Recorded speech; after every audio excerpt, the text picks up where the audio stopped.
Welcome inside Appalachia. I'm Mason Adams. Today, we're dedicating our entire show to the art of telling stories, out loud in front of audiences. We'll hear five-time champion of the West Virginia Liars Contest, Bil Lepp. And he landed in the center of a triangle of skunks. And with all the innocence of a drunk, he looked down and he said, kitty cats. We'll learn how musicians Anna and Elizabeth first met and began performing their harmonies, including something known as a crankie. As you tell this story, or as you sing the ballad, you can slowly crank the scroll so you see one little piece of the scroll at a time. And so I showed Elizabeth, and she freaked out. The way I really kind of freaked out. the same way that I'd freaked out about her singing. And we'll travel to the International Storytelling Center in Jonesborough, Tennessee, to hear a man reminisce about his dear Aunt Eloise. And she said, well, this isn't my house. I said, this isn't your house. She said, no, honey. She pointed off to the left and said, I live way over there. And I thought, well, for 97, she wasn't but one house off, you know. You'll hear these stories and more this week inside Appalachia.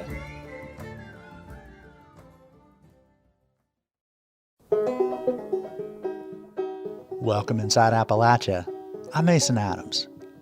One of the biggest storytelling festivals in the world is right here in Appalachia, the International Storytelling Festival in Jonesborough, Tennessee. It makes sense the festival is here in the mountains. Appalachians are known for their ability to tell gripping, often funny stories. So in honor of the festival's return this fall as an in-person event, we're devoting today's show to the art of storytelling. These stories previously aired last year. We begin with two musicians who tell stories through song, and sometimes something known as a crankie. Crankies are these really cool cloth and cut paper scrolls. They're an old-fashioned way to tell stories, and you can pair them with music. Think a small, tiny theater with someone turning a crank to show pictures. Musicians Anna Roberts-Gavalt and Elizabeth Lapprell use crankies to help tell Appalachian ballads.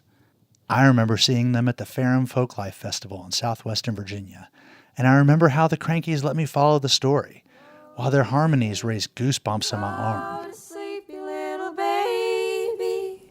When you wake, get some cake and ride them pretty little horses. And they also helped me to learn the ballad, which later I sang to my infant son. Anna grew up in New England, and Elizabeth grew up in Virginia, and that's where they first met. They described how they became friends and began harmonizing in an interview that was recorded back in 2013.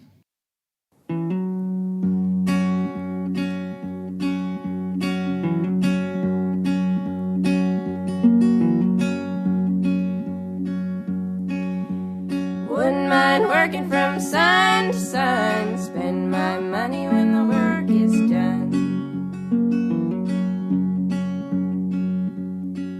My name is Anna Roberts-Gavalt. I'm 25 years old. I live in Blacksburg, Virginia, and I am a fiddler, banjo player, and a storyteller. I'm Elizabeth Lapprell. I'm 25, and I sing ballads. I was producing this project, this compilation album of all young, old-time musicians. And we had heard of Elizabeth. You friended me on Facebook. And it turned out we were both in town that night and there was a concert. So she came out to the show, we met, then her car wouldn't start.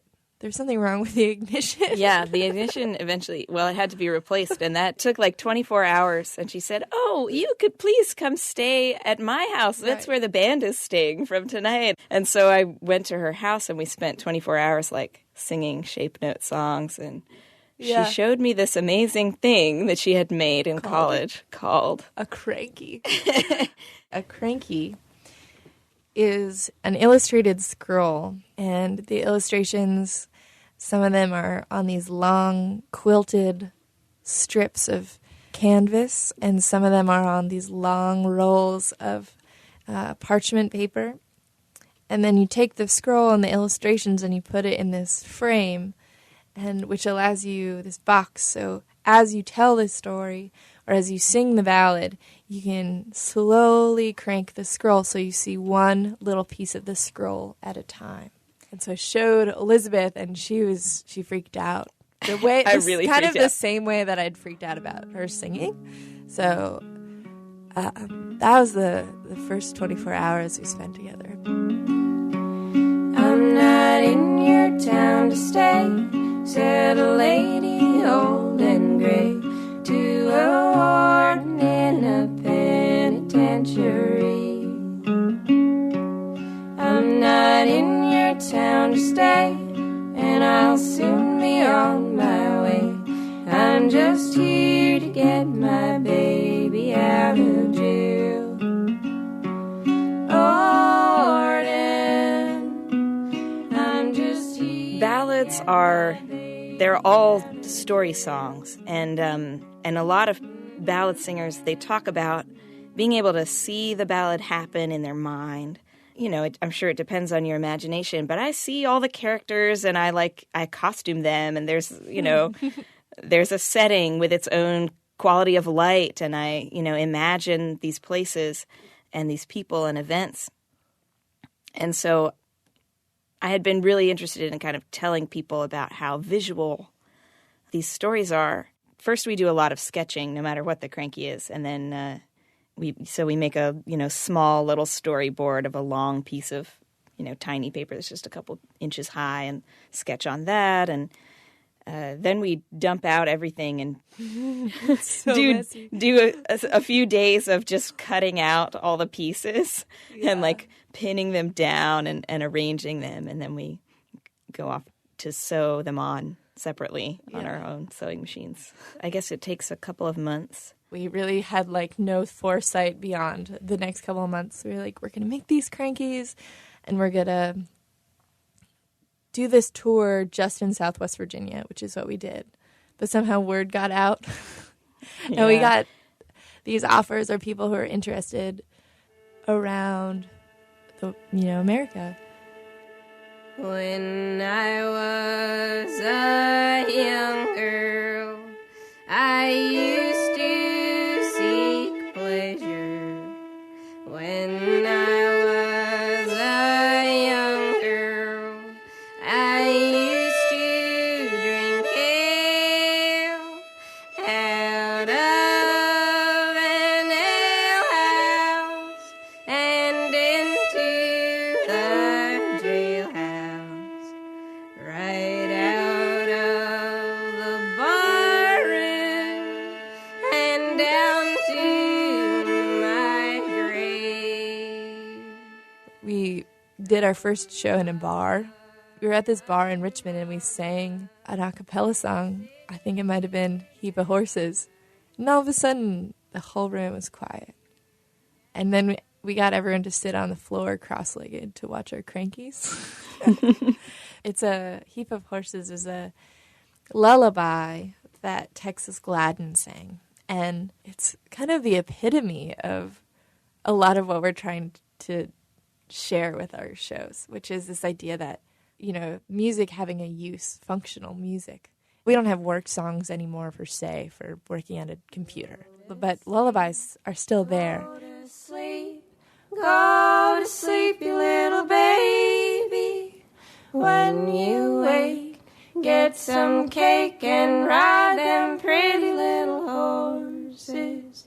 A black and a bay, a sorrel and a gray, a whole heap of little horses. A black and a bay, a sorrel and a gray, a whole heap of little horses. I'd say overall, people, well, especially during crankies, adults turn into children, which is beautiful to watch from stage. Just all these big eyes looking at this cranky that you're scrolling. That's probably my favorite reaction. I think my favorite is when people come up and they're like, that was great, but I kind of really want to go home right now and make one. Because I think it brings stories to mind in the minds of other people, which is perfect. One of the most memorable reactions recently, we were out in Olympia, Washington, and this woman came up to me, and her family was from East Kentucky. Like her grandparents and her parents are all from East Kentucky, and they had moved out of the mountains, because there weren't any jobs. And then she moved out to the West Coast. And she was just kind of really teary and talking to me about how wonderful it was to hear about where her family's from. And, when we started mentioning Kentucky, she said, my daughter looked at me and she was like really proud that her family was from Kentucky. And there was just something really fulfilling to me about being able to like bridge that for this woman, to help people remember where they're from. Wherever we go, it's not that we're trying to get people to love banjos or want to learn to play them because there's awesome heritage around it. We would rather, go somewhere and have it bring up a question in their mind of, oh, what's the heritage or where I am, whether it's through my family or whether it's through where I live, or what is the history that I can inquire into? What are the stories that are in my life?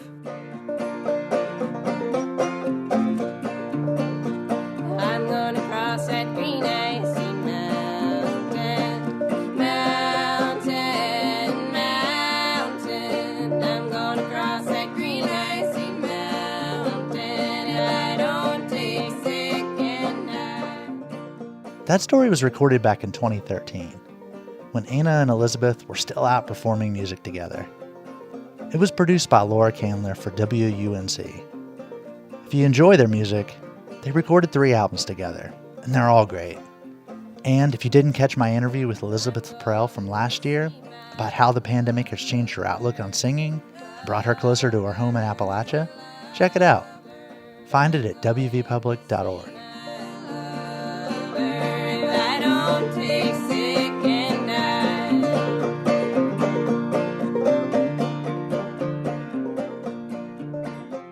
Today on Inside Appalachia, we're hearing from storytellers. Our next guest, Bil Lepp, was called a side-splittingly funny man by the Smithsonian Center for Folklife. Lepp lives in Charleston, West Virginia, and he's one of our region's most famous storytellers. Here he is back in 2019, telling a story during a mountain stage performance at the West Virginia Culture Center. I grew up in a little tiny town called Half Dollar, West Virginia. We had 2 streets in Half Dollar. One was called Main Street, and the other one I'm pretty sure was called, nah, that ain't Main Street.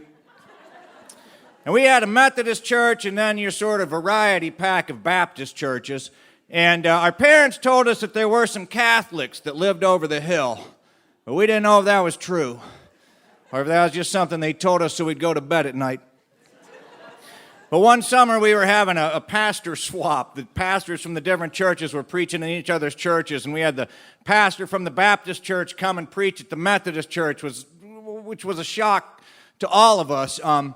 And he sort of gave a hell and brimstone sermon, and he said, he talked about the demons of hell descending down and snatching our souls and dragging them to the sulfuric pits. And we were like, yeah, because we were Methodists. And Methodists don't have demons of hell. We have covered dish dinners.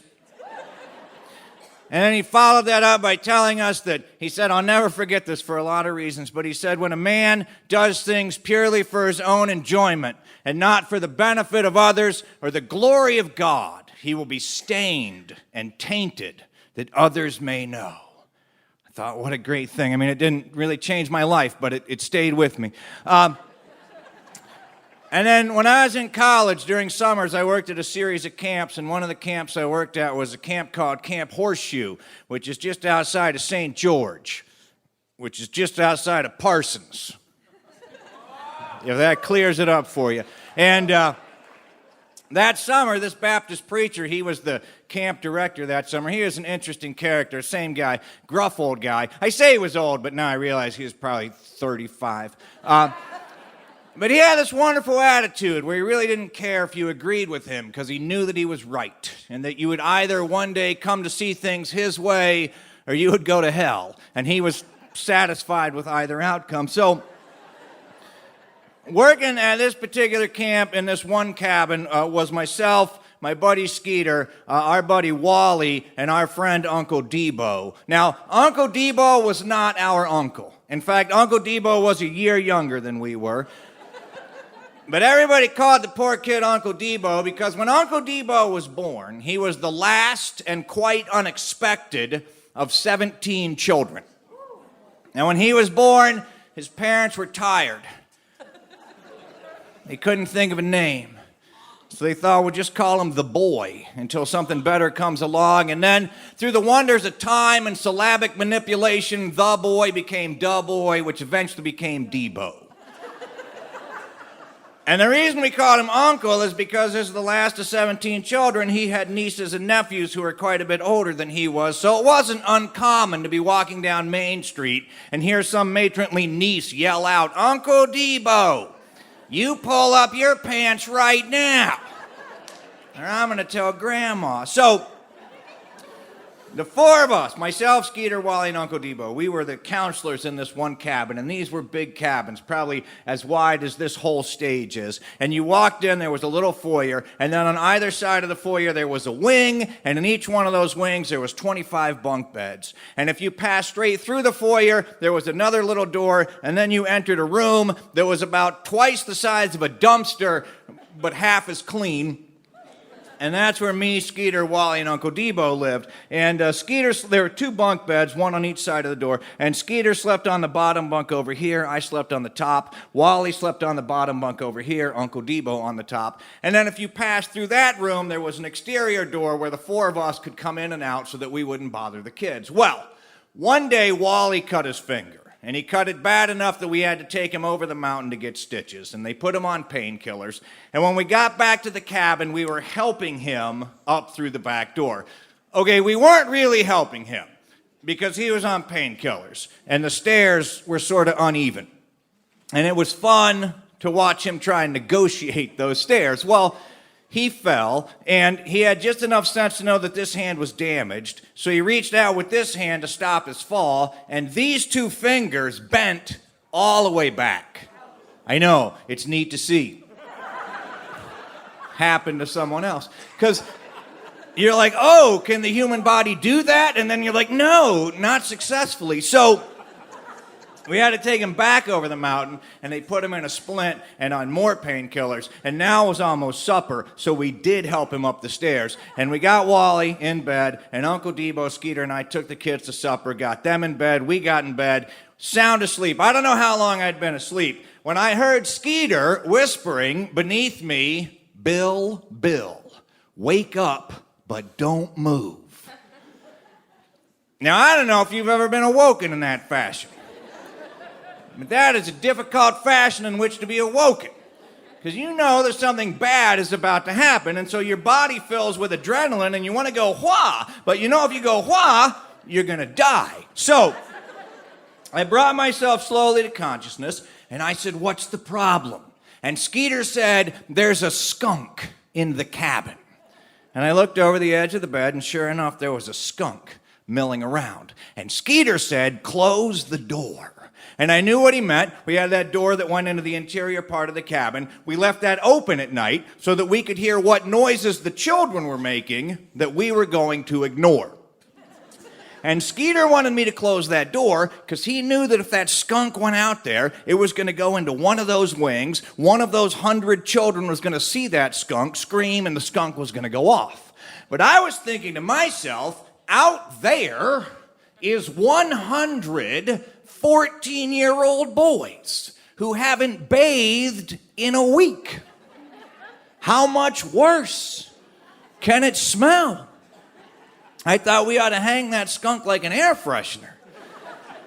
But then I remembered that we were contractually obligated to look after the goodwill of those children, so I leaned forward and I shut the door, and it shut with a snick, and it didn't bother the skunk at all. But somewhere in this process, Uncle Debo had awoken. Now, Uncle Debo, I don't want to call the kid stupid, but there's not really a better word for it. I think what happened was, it's just that as the last of 17 children, all of his older siblings had already claimed all of the intelligence genes. And there was just nothing left for poor Uncle Debo to work with. He was a country kid, he was a farm kid, but he just didn't have any common sense. And Uncle Debo said, "There's a skunk in the cabin?" And Skeeter said, "Yes." And Uncle Debo said, "Will it bite?" Now that's the wrong question. I mean, if a mountain lion comes into your cabin, you don't think, "Oh, am I going to get a tick?"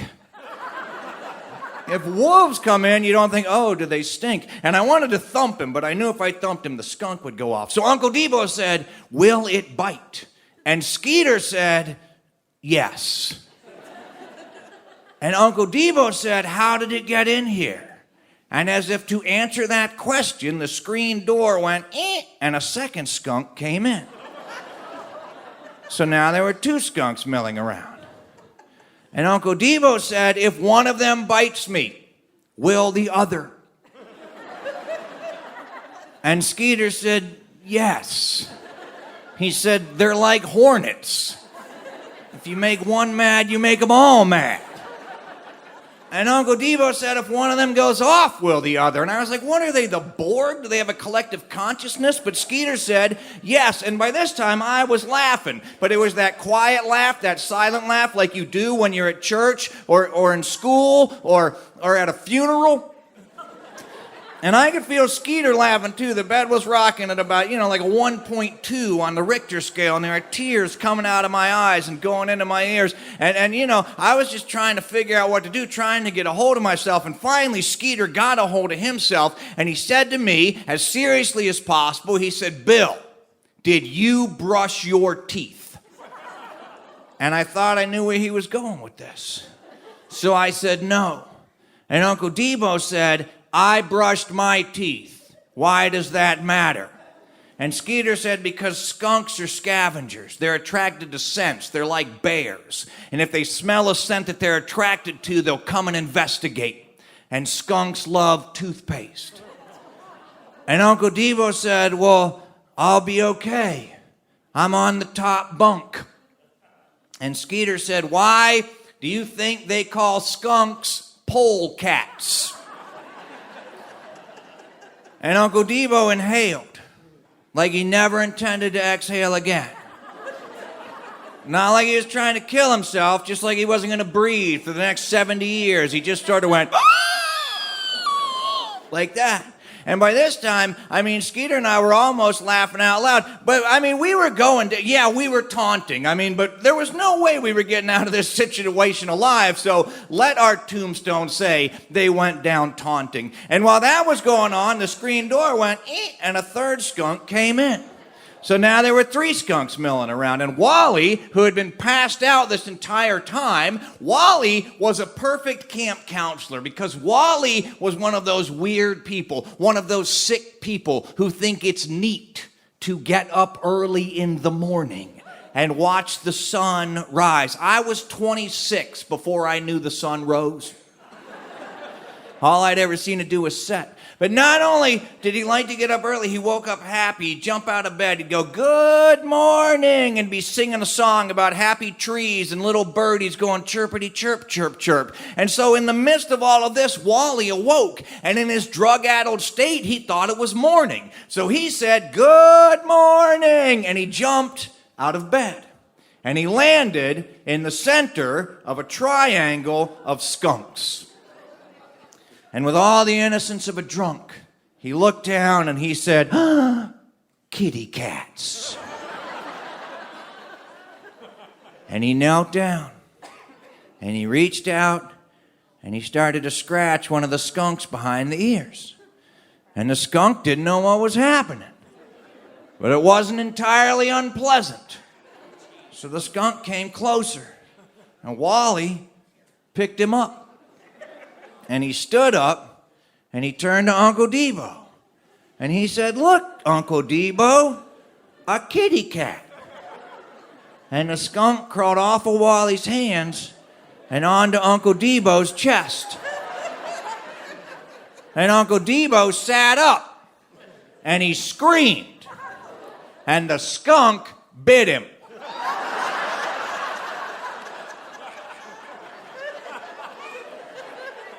And then all three skunks just went off. And Skeeter and I were laying there, coughing, choking, laughing. And we heard a voice from off in the ether that said, "Boys, boys, boys, when a man does things purely for his own enjoyment and not for the benefit of others or the glory of God, he will be stained and tainted that others may know." Thank you very much.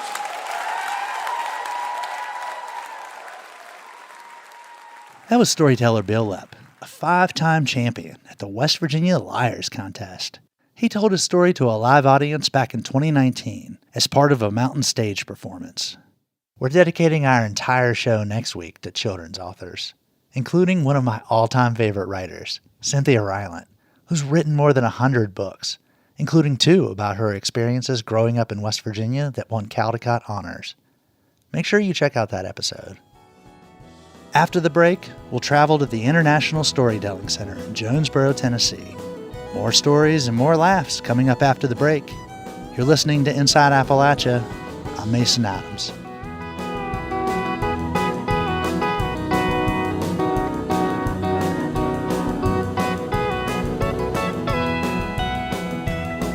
One day I aim to have myself a family in a cabin on the hill. Then I might have to come off of the highway to help with the family and bills. But when the kids got a little older, on the day that I retire, I'll take her somewhere. Support for Inside Appalachia is provided by Concord University in Athens, West Virginia.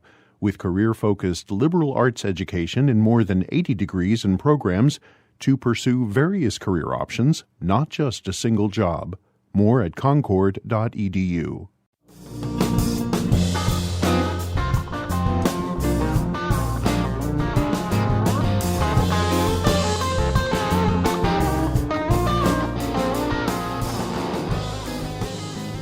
Next, we'll hear from a professional storyteller who lives in Burke County, North Carolina. His name is Michael Reno Harrell. When we spoke with him, he hadn't had the chance to see much of his extended family because of the pandemic. So when we asked him which story he wanted us to play, he chose this one, about his mom and her sister-in-law, his Aunt Eloise. It's called Sweet Tea and Red Wine. My mother, Aretha Cole Harrell, was one of 7 children, and they were all boys except 6. My mother, like I say, was one of 7 children. She was the youngest, and she had just one brother, my Uncle Roy, and it was great. We were just the tightest family. We just had a reunion. Well, we called it a reunion. It's just a get-together. Up at my oldest surviving, there were 15 first cousins.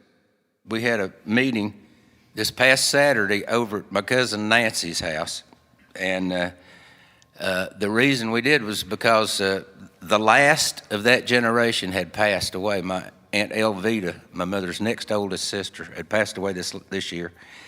And she had sort of inherited everyone's photographs.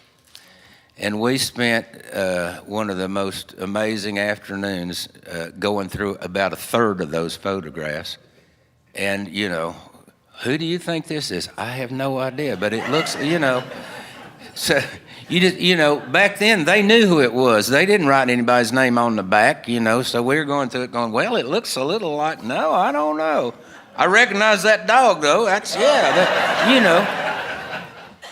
It was a wonderful afternoon, and my wife, Joan, made a cobbler, and we, my cousin smoked a big Boston butt, and we just had a wonderful time going through things. In that generation, that was the World War II generation. That was the Great Depression generation. My dad was right at 8 years old, living in a cotton mill and village in South Carolina when the whole world stopped. The stock market crashed in the Great Depression. And about the time they got through that and got of age, to try to start their own lives, guess what happens? World War II breaks out. And then they went through 4 years of that, and then, on and on and on. So, I mean, when they say that was the greatest generation, I can't think of a greater one. I mean, anybody that could go through that and keep their sanity, and come out on the other end, it's no wonder they wouldn't throw anything away, I mean, they'd worked hard to get everything they had. And I tell that story about my brothers and our wives cleaning out my mother's house. Oh my gosh. Thank you. But it makes sense. They didn't throw things away. Well, we once that generation started to fade out, and we were coming of age, the cousins sort of spanned a pretty good length of time there in our ages. But once we realized that those people were going away, and one of these days they'd all be gone, that we needed to start paying more attention to them. And by that, I mean we needed to go sit with them and ask that question, how was it when? When people's stories are gone, they're gone. The only way that they stay around is for us to tell their stories. And so once we realized that we were losing that generation, we decided we need to celebrate every one of them. So when their birthday would come around, we would anybody that could would get to their house, bring cakes, presents, and we would have a birthday party for them. Every year we would celebrate one more year of them being here with us. Well, been 3 years ago now, I guess there were two of them left. My Aunt Elvita and my Uncle Roy's widow, my Aunt Eloise.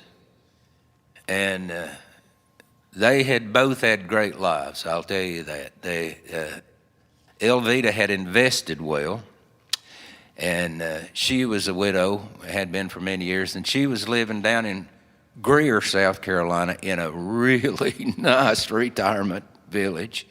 And her son lives, my cousin Bob lives down there, so she had moved down there to be close to him. And so when we would have her birthday party, we'd go down there, and the staff would give us like a banquet room, and and we would have things imported from places to eat. It was wonderful. We just had a wonderful time, and we would tell stories and share pictures and all those things. Now, Eloise, it was kind of a whole different story, but they had a wonderful life also. Now, she married my mother's only brother, my Uncle Roy. To see them together, Uncle Roy was kind of, if he'd have been 3 inches taller, he'd have been a circle.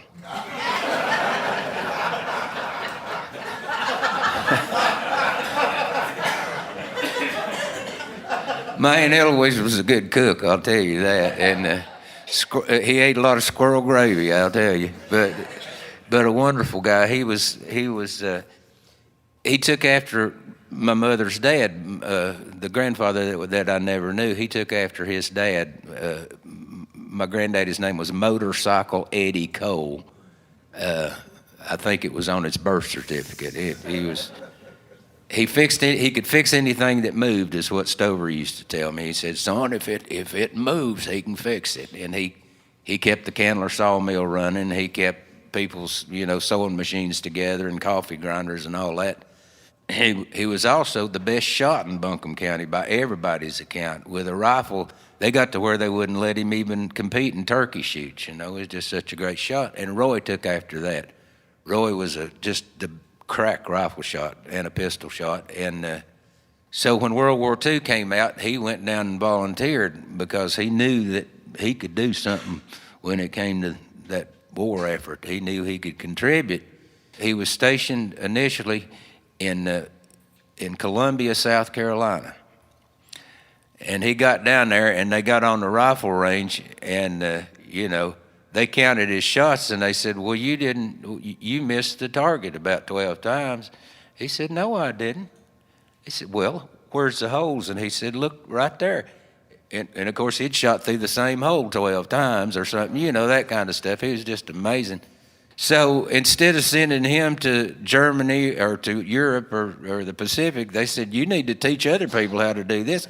So he spent World War II in Columbia, South Carolina. And when he came back to the mountains of western North Carolina and talked to his wife, he said, honey, we ain't going anywhere because it's too hot everywhere but here. I guess he figured the whole world was like Columbia, South Carolina. So they didn't go anywhere, and that was okay. They raised their family there, my two female cousins and their son. And they came, I think, to see us in Morristown twice, and that's 4 counties right there. It takes 4 counties to get from Buncombe County to Hamlin County. I think that was the most counties that Eloise had ever been in. She'd never been anywhere. She grew up in those mountains, but she read. She read every book, I think, like my mom, every book in the Asheville Library, and especially if it had anything to do with other places.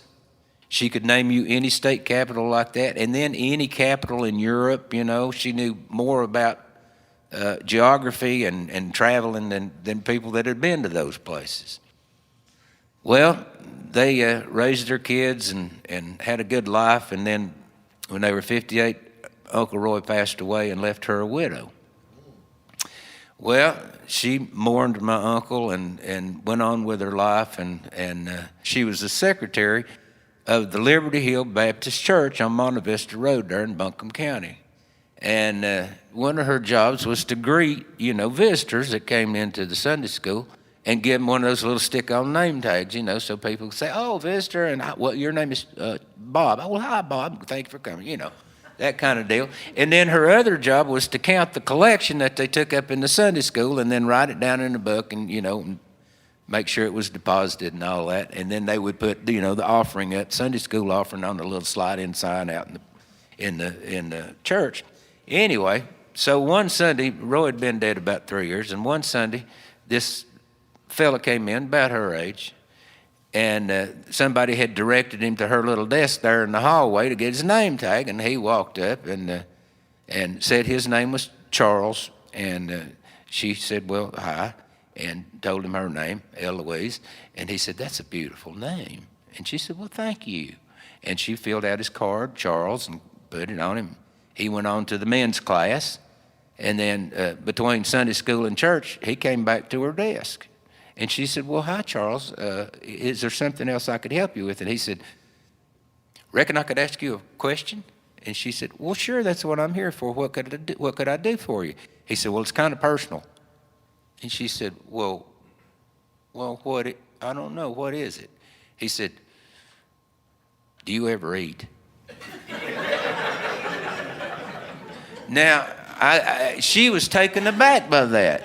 And the reason is, she was about that big around. She was about as big around as a grapefruit. I ain't kidding you. She said, I've eaten everything I could get my hands on my whole life, and I can never gain a pound. She said, I was the skinny kid at school. She said, we'd be out on the playground, and a big cloud would come over the mountain, and somebody'd yell, hey, Eloise, run under the clothesline. It's fixing to rain, So when this fella Charles said, do you ever eat? She was like, well, yes, I eat all the time, And he said, what I meant was you thinking, were you planning on eating today? And she said, well, yes, why? And he said, well, I'd like to buy you something other to eat. And she said, well, okay. And he said, well, where do you like to eat? And she said, well, I like J&S Cafeteria. And he said, I do too. And it was like 1.5 miles down there to J&S Cafeteria at the intersection.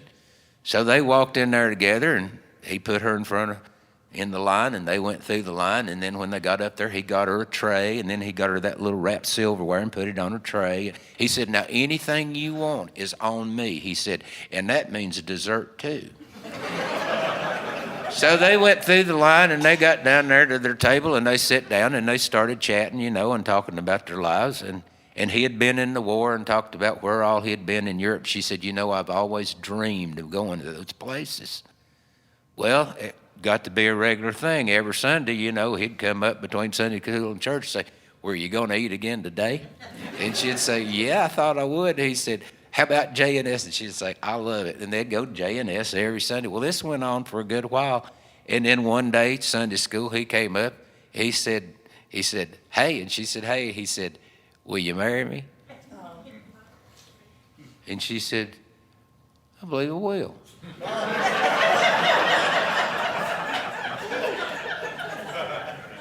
And so they went to the J&S and celebrated. And they got married 3 months later there in the Liberty Hill Baptist Church. They got married in the church. And for their honeymoon, he had bought a brand new Winnebago motorhome. And before it was over, not their honeymoon, but before it was all over, they had been to all 50 states, 15 foreign countries, and she had spent more time in the Holy Land than Jesus. And then when they were the same age, just like she and Roy had been, when they were 86, Charles went on to his reward and left her a widow again. And Eloise said, "That's it. I've been everywhere I ever wanted to go. I'm not going anywhere again." And by that, she meant she wasn't going to Ingles to buy groceries.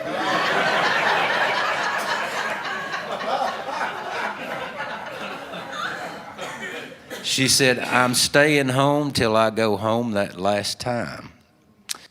So, now remember, we had all get together for the birthday party. So when we would have now, we were getting ready to have Elvita's birthday party down there at her house. And of course, everybody came, all the other remaining aunts and uncles. Well, guess what? Now Eloise ain't going to go down there anymore. So we're like, well, we'll have to hog tie her to get her in the car to get her down there, But once she was there, she's going to love everything about it. And then I had the best idea I think I've ever had other than marrying that woman that I'm married to. There she is right there. That's my wife, Joan Harrell. Y'all say hey to her.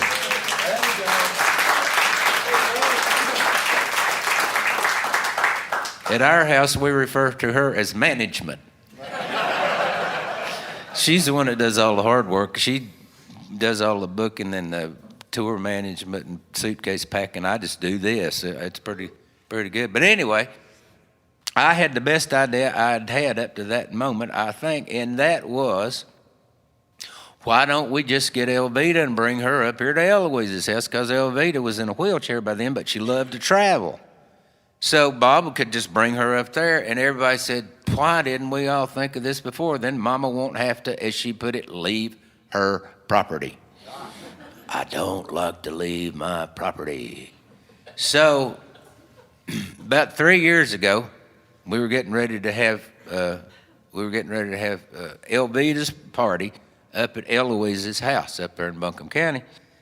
So everybody had made plans, and Joan was up at her sister's house up in New England. Now, her sister married a fella from Boston. The girls are from North Carolina, but she married a guy from Boston. Sounds odd, don't it? But sometimes they'll crossbreed like that. Anyway, Joan was up visiting Teresa up there, so it was up to me to represent our little piece of the family at the big birthday party. So I thought, well, what could I do to help out? And I thought, well, it's hard to park that many cars, because of all the trees. And so I thought, well, I'll get up there and park cars. I'll get people, and we'll get them in here so nobody hits a tree and all that. So I'll get up there before anybody else gets up there. So I got up to Eloise's house. Now, her daughter, Joanne, lives right next door on the right side there, lives right next door to her. And so I got there and walked around to the back door, the kitchen door. That's where family comes and goes, So I stuck my head in the kitchen door, and there's my two cousins, Eloise's daughters, Jane and Joanne. And they're in the kitchen, and they got flour up to their elbows. They're making cakes and gouging melon balls and all that stuff, and arranging flowers, and they're hard at it. And so I said, what any self-respecting man would say in that situation. I said, "Hey, girls, anything I can say to help?"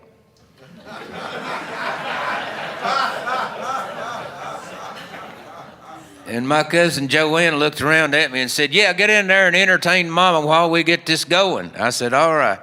So I walked in the living room, and there she was, my little darling Eloise sitting there. Now, remember I said she wasn't big around as a soda straw hardly.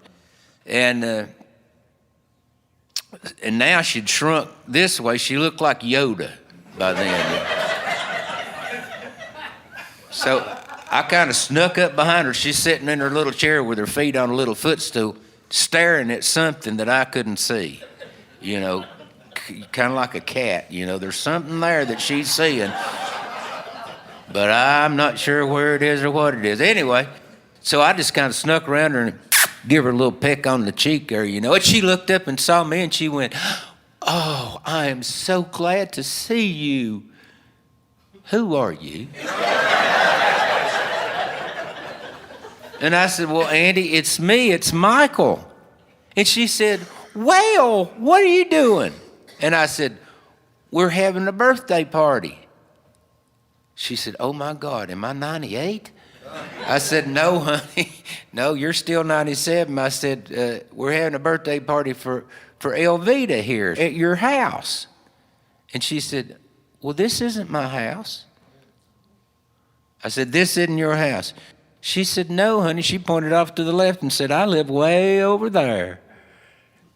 And I thought, well, for 97, she wasn't but one house off, you know. Not bad, you know. And so I just got around in front of her and squatted down where we could make eye contact, and I was looking at her, and I said, you know something? She said, what? I said, you look marvelous. She said, I do? I said, yes, you do. You look great. She said, well, I feel pretty good. I said, have you been doing what your doctor told you? Have you been exercising like he told you? She said, yes, I do. I walk every day. I said, walk, that's what I do. That's the very same thing I do. I said, I love to get out and walk. That's what I do every day. When I'm on the road, I get out and walk. I said, have you walked yet today? And she said, I don't know. I said, well, do you feel like walking? She said, well, yeah. I said, well, come on, let's go for a walk. She said, all right. And I just left her cane there on her chair, you know, and got her up and got her on my arm, and we went across the living room and out the front door and out on the front porch and down 2 steps. There we were on the sidewalk, you know. And I said, all right, here we are outside. I said, where you want to go? She said, well, I'm not leaving my property. I said, well, darling, we don't have to leave your property. We got plenty of room here to walk. I said, now, where do you normally walk when you walk? She said, well, I normally go down there at the mailbox and back. And her mailbox is about as far from here to the courthouse steps down there. I said, well, come on, we're going to the mailbox. And I got her by the arm, and we took off down there to the end of her driveway. And about a half hour later, we got down there. And had a lovely chat about things I do not have any idea what about on the way down there. But anyway, it was wonderful. Pretty day, and we got down there and said, all right, darling, here we are at the mailbox. Where are we going now? She said, well, before we go back to the house, look in the paper box and see if the Asheville Citizen Times has come yet. And so I looked in the paper box, and there wasn't any paper in there. And I said, well, no, honey. I said, the paper's not in here. She said, it isn't in there? I said, no. She said, well, doggone, I guess I've already read it. I said, well, what do you want to do now then? And she said, well, let's go back to the house and read the paper again. It'll be news to me all over.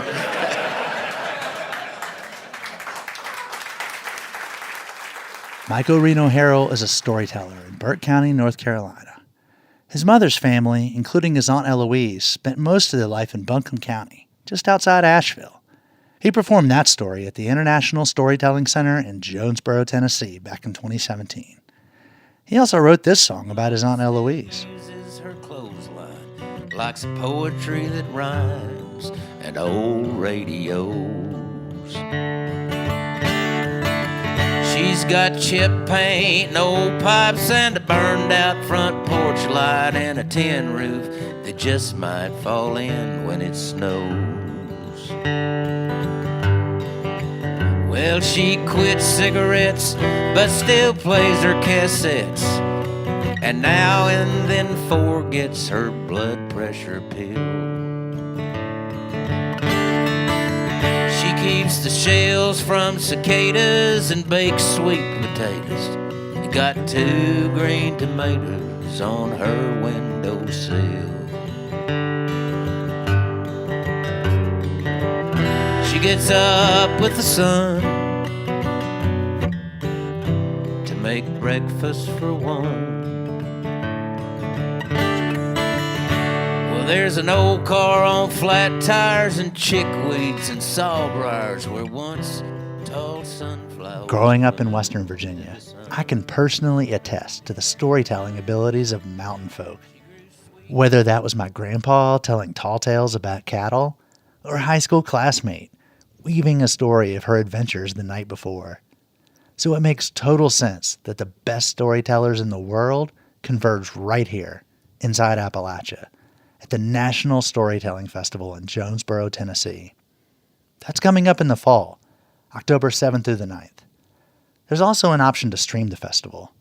Find a link at our website, wvpublic.org. Till next time, thanks for joining us as we journey throughout Appalachia.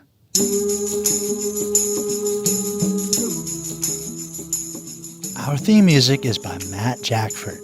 Other music this week was provided by Tyler Childers, as heard on Mountain Stage, Dinosaur Burps, Michael Reno Harrell, and Anna and Elizabeth. Bill Lynch is our producer. Alex Runyon is our associate producer. Our executive producer is Eric Douglas. Kelly Libby is our editor. Our audio mixer is Patrick Stevens.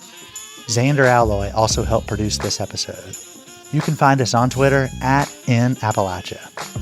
You can also send us an email to insideappalachia@wvpublic.org.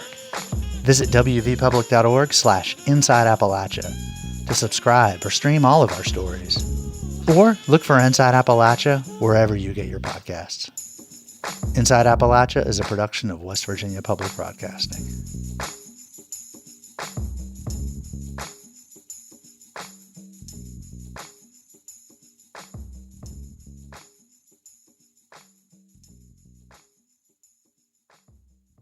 Support for Inside Appalachia is provided by Concord University in Athens, West Virginia, with career-focused liberal arts education in more than 80 degrees and programs to pursue various career options, not just a single job. More at concord.edu.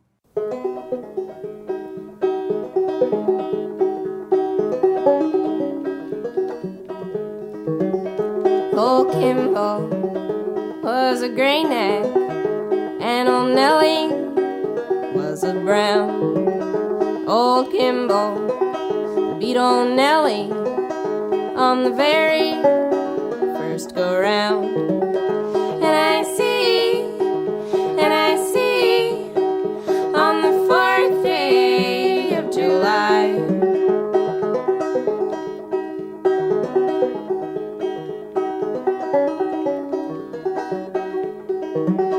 his bridle made of silver and his saddle made of gold, and the value of his harness, it has never been told. And I see on the 4th day of July,